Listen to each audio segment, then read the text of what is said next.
Hi, my name is Kang Shu, and I'm here to tell you about electromagnetic medicine. This is a field that may not be familiar to most of you, so perhaps what I'll do is tell you a little bit about how I got involved, and that'll give you a sense of it. Okay, cut. Now do it one more time because he was chattering too much. You're doing fantastic.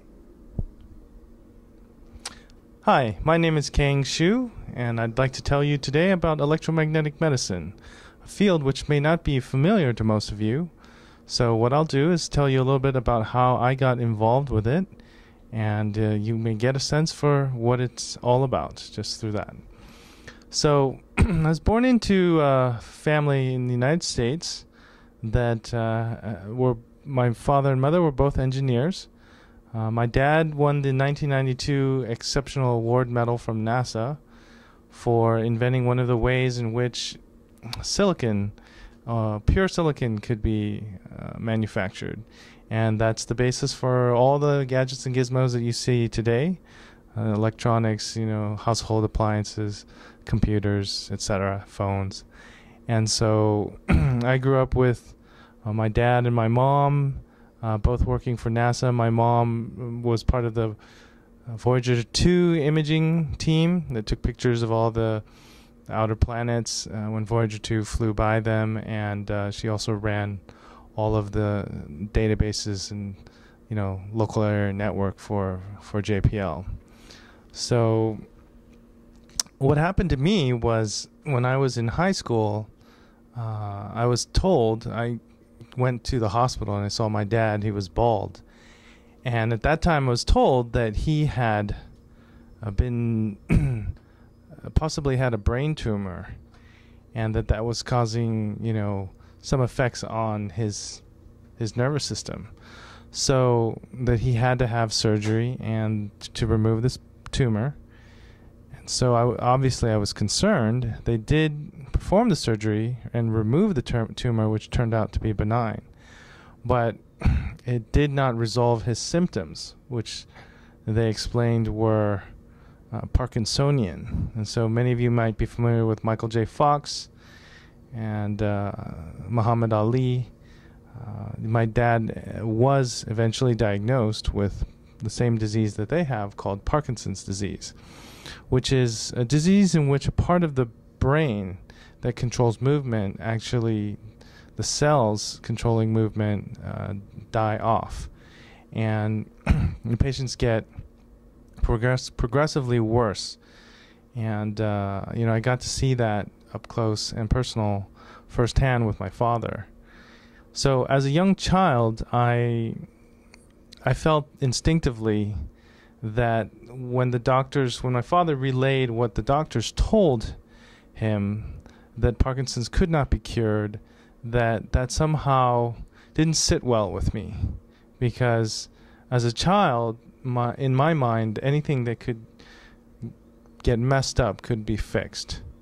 And so I promised myself essentially to look for a solution for my father. And so looking around in the literature and all of the different areas that I could think of, I ran across some reports that electromagnetic fields or electrical currents had actually helped some patients with central nervous system degenerative problems like Alzheimer's and Parkinson's.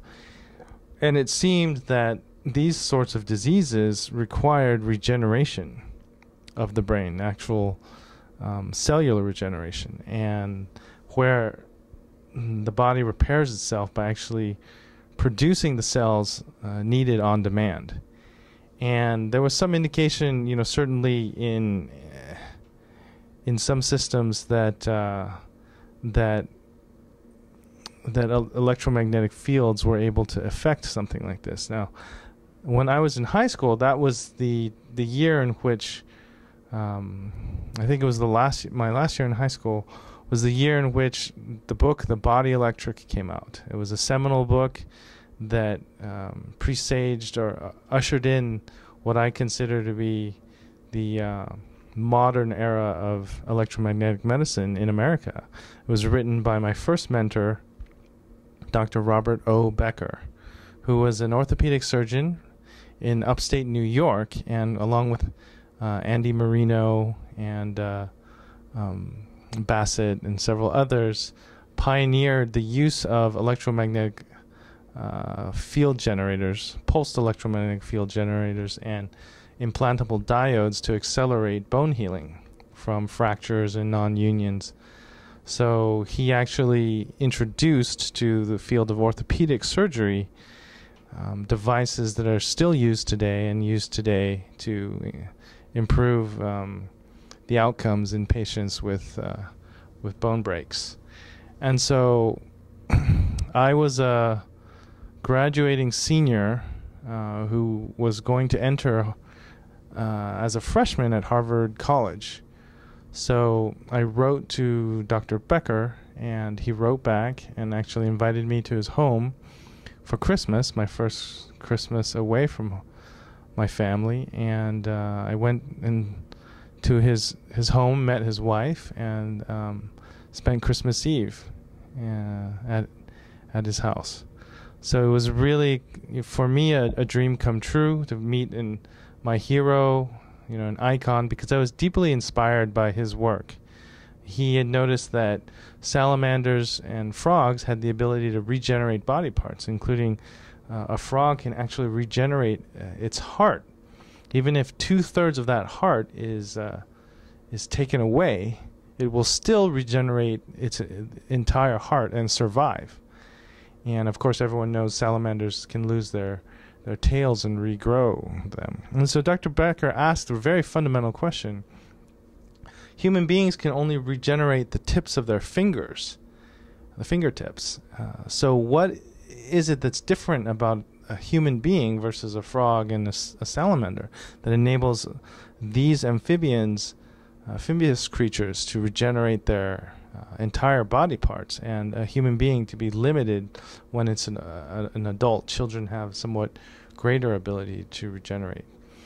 So I thought these questions were right on point, and his conclusion was that the body had its own DC current communication system that was mediated by the nerves and the nerve, so-called where the nerves embedded themselves into the skin. And so he was one of the first people to say that a current of injury might be responsible for stimulating cells to actually turn into the proper stem cells, to turn into the proper cells needed, as I alluded to before. And so he actually looked at frog red blood cells, blood, and discovered that frogs actually use nucleated red blood cells as their quote-unquote stem cells, and that it was the current of injury, that when something is sliced open, that there's a small direct current that comes from that injury, and it actually stimulated, he saw this under the microscope, red blood cells of the frog turn into an undifferentiated state and congregate into a big ball, into a big mass. And after they formed this big mass, they would further then change into whatever tissues was necessary. So muscle tissue or skin, connective tissue. They would grow an entire limb. Or if it was the heart, turn into heart muscle. And I thought this was, amazing. This idea that something as simple as an electrical current could talk to the blood of something as familiar as a frog, and do something as dramatic as regrow 2/3 of their heart.